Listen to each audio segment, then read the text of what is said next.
माझं हेच आहे, की लोकांना किशोरी शहाणीने दिसली पाहिजे. त्यांना ती डी-आय-जी इंद्रायणी धर्माधिकारीच वाटली पाहिजे. अतिशय स्ट्रिक्ट आणि लोकं घाबरली पाहिजेत. पण डेफिनेटली इंद्रायणीच्या ह्या वागण्यामागेही म्हणजे रायाला त्याची ड्युटी तर आठवून द्यायची आहेच. प्लस एक बॅक स्टोरी पण आहे.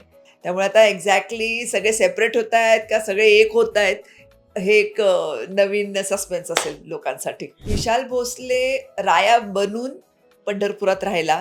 राया बनून त्यानं मंजिरीशी लग्न केलं. आता त्याला जर परत विशाल भोसले व्हायचं असेल, तर त्याला विसरावं लागेल मंजिरीला आणि मंजिरीला रायाला विसरावं लागेल. हॅलो नमस्कार फ्रेंड्स, मी मज्जाची नीलम. येड लागलं प्रेमाचं या मालिकेच्या सेटवर आहे आणि लेडी दबंग माझ्यासोबत आहे. कशा आहात? मी एकदम दबंग आहे. हो, पण आत्ताच मी प्रश्न विचारला आणि तोच पुन्हा विचारते. 12 तासाचं शूटिंग आणि तरीही एवढी एनर्जी आणि एवढं एव्हरग्रीन राहणं, यामागचं एक मंत्र काय नेमकं? ॲक्च्युली फोकस्ड खूप आहे मी कामावर आणि आय लव्ह माय जॉब. म्हणजे मला या ॲक्टिंग क्षेत्रात आता एवढी वर्ष झाली.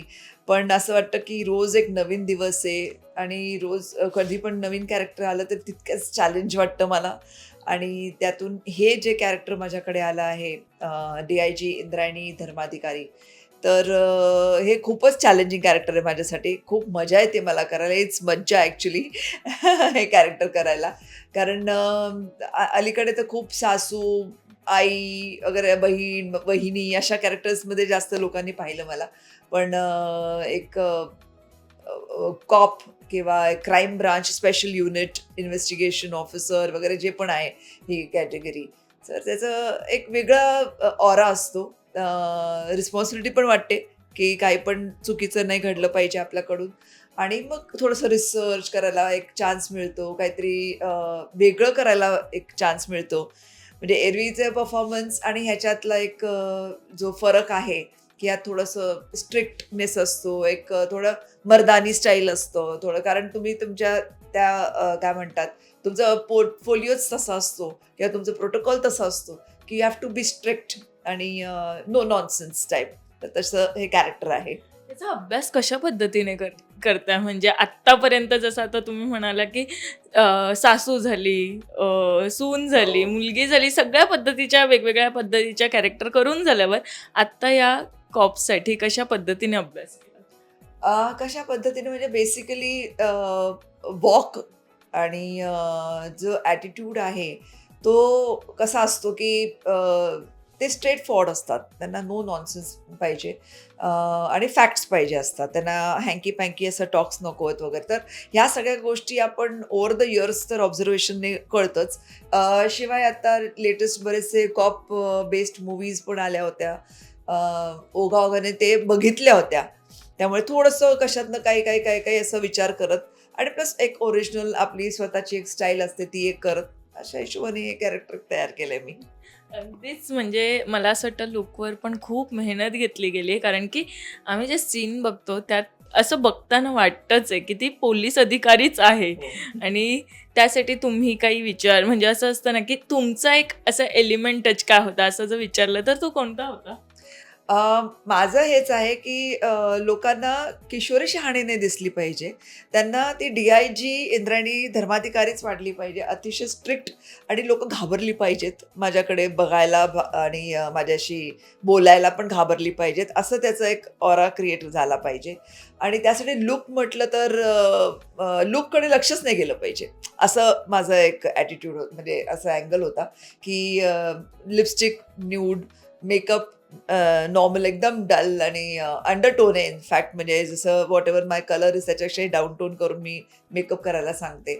आणि माझे हेअरस्टाईल पण फ्लॅट ठेवलेली आहे. काही त्याच्यामध्ये डेकोरेशन असं काही नाही आहे, की पॅकिंग लावलं आहे आणि मोठी हेअरस्टाईल आणि हे ते वगैरे असं. किंवा काजळ. काजळ is the most natural element. म्हणजे तुम्ही बाकी मेकअप नाही केलात, फक्त काजळ लावलं तरी इनफ आहे. तर ते काजळ लावून एक फक्त एनहान्स केलेत डोळे. बाकी एकदम सिंपल लूक ठेवलेला आहे. म्हणजे लूक बघूनही असं वाटत नाहीये की हां. का मिनिमल असं हो, सगळं हो, वापरण्यात हो. आलंय. येस. पण हे डी-आय-जी आली आहे की रायाला त्याचं खरं काम काय आहे हे सांगण्यासाठी. राइट. या सगळ्यामध्ये डी-आय-जी आता राया मंजिरीला वेगळं करणार आहे असंच वाटतं आम्हाला. ते आता टर्न्स अँड ट्विस्टमध्ये कळणार की कोण वेगळं होणार आहे, कसं काय होणार आहे. पण डेफिनेटली इंद्रायणीच्या ह्या वागण्यामागेही म्हणजे रायाला त्याची ड्युटी तर आठवून द्यायची आहेच. प्लस एक बॅक स्टोरी पण आहे रायाला. रायालापेक्षा तो विशाल भोसले जेव्हा होता त्याची एक स्टोरी आहे. त्यावेळेस मी होते त्यावेळेस त्याच्याबरोबर. तर ती एक बॅक स्टोरी त्याला आठवून देणं किंवा त्या बॅक स्टोरीची मी एक भाग असणं, हे आता हळूहळू त्याचा खुलासा होत जाईल. त्यामुळे आता एक्झॅक्टली सगळे सेपरेट होत आहेत का सगळे एक होत आहेत, हे एक नवीन सस्पेन्स असेल लोकांसाठी. अगदीच. पण आता आम्हाला हे पण दिसतंय की मंजिरीला तुम्ही नाशिकमधनंच निघून जा असं म्हणता आणि ती नाशिकमध्ये नाही राहिली पाहिजे यासाठी त्रास देखील देते. यामागे नेमकं DIGचं काय म्हणणं आहे किंवा का असं DIG करतात? काय आहे, विशाल भोसले राया बनून पंढरपुरात राहिला. राया बनून त्यानं मंजिरीशी लग्न केलं. आता त्याला जर परत विशाल भोसले व्हायचं असेल तर त्याला विसरावं लागेल मंजिरीला आणि मंजिरीला रायाला विसरावं लागेल. तर ह्यासाठी काय होणार, तर ॲटलिस्ट म्हणजे दोघांनी एकमेकांसाठी, म्हणजे दोघांना मी अशी न्यूज देते की मंजिरीला मी मारून टाकलंय किंवा मंजिरीला सांगते रायाला, विशाल भोसलेला मी मारून टाकलंय. ह्याचा उद्देश हाच की दोघांनी एकमेकांना कायमचं विसरून जावं, हा माझा उद्देश आहे. मग तो त्याच्या कामावर फोकस करू शकेल. कारण तो विशाल भोसले आहे आणि राया बनून जर तिला भेटला तर तो आपल्या देशाचे काही जे सिक्रेट्स आहेत आणि देशाच्या सुरक्षिततेसाठी मी सगळं जे कार्य करते आहे ते आमचं फेल होईल. त्यामुळे त्याने तिला भेटलं नाही पाहिजे आणि लाईक अ सिव्हिलियन नाही वागलं पाहिजे. कॉप आहे, स्पेशल ब्रांचचा तो आहे माणूस, तसंच त्यानं वागलं पाहिजे. अगदीच. आणि मला असं वाटतं ह्या DIG अशा आहेत की त्या हे सगळं करूनच राहतील आणि त्यांना जे हवं ते करतीलच. पण ताई, मालिकेच्या सेटवर येणं आणि हे दिवस एन्जॉय करणं हे किती छान वाटतं की काम आपल्याकडे सतत येत राहतंय आणि आपण ते करत राहतो. नाही, टचवूड देवाकृपेनं काम असतं आणि मी ते सिन्सिअरली करते. कदाचित रेप्युटेशनही आपलं माइंड करतं. परफॉर्मन्स तर आहेच आहे, पण तुमच्या परफॉर्मन्सच्या व्यतिरिक्त अजूनही खूप गोष्टी काउंट केल्या जातात जेव्हा तुम्हाला कास्ट केलं जातं. तर आय एम ब्लेस्ड की लोक माझी आठवण काढतात कुठल्या एका कॅरेक्टरचं. आता ह्या कॅरेक्टरसाठी त्यांना माझी आठवण यावी, म्हणजे हे माझ्यासाठी खूप मोठी गोष्ट आहे. आणि I am really thankful to the creative team and Star Pravah की त्यांनी मला या लुकमध्ये, या कॅरेक्टरमध्ये कास्ट केलं. सो मला तर आहेच आहे चॅलेंजिंग, त्याच्यासाठी सुद्धा हे चॅलेंज आहे की मला तसं त्यांनी लोकांना कन्व्हिन्सिंग प्रेझेंट केलं पाहिजे. सो येस, काम देवाच्या कृपेने असतं माझ्याकडे, कारण मी खूप सिन्सिअर आणि खूप हार्डवर्किंग आहे. हो, आम्ही ते नेहमीच बघतो आणि ते कळतंही आम्हाला. मला सांगा ताई, एक अशी भूमिका जी आत्ताही वाटते की साकारावी, कारण वेगवेगळ्या भूमिकेत आम्ही तुम्हाला पाहिलंय, पण एक असं असतं ना की कलाकार म्हणून अशी भूमिका मला साकारायची. अशी भूमिका साकारायची मला एखादे लावणी सम्राज्ञीच्या आयुष्यावरती घडलेली काही कथा असं आवडेल परफॉर्म करायला.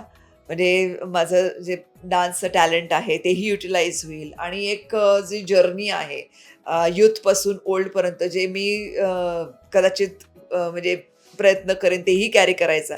पण अशी इच्छा आहे की असं एखादं कॅरेक्टर नक्कीच सादर करावं. आम्हालाही आवडेल तुम्हाला त्यात पाहायला आणि थँक्यू सो मच. ही भूमिका ही प्रेक्षकांना फार आवडते. खूप छान छान कमेंट्स येतात तुमच्यापर्यंत आणि आम्ही बघतोय त्या. So thank you so much. Thank you so much. Thank you and it's lovely talking to. It's मज्जा.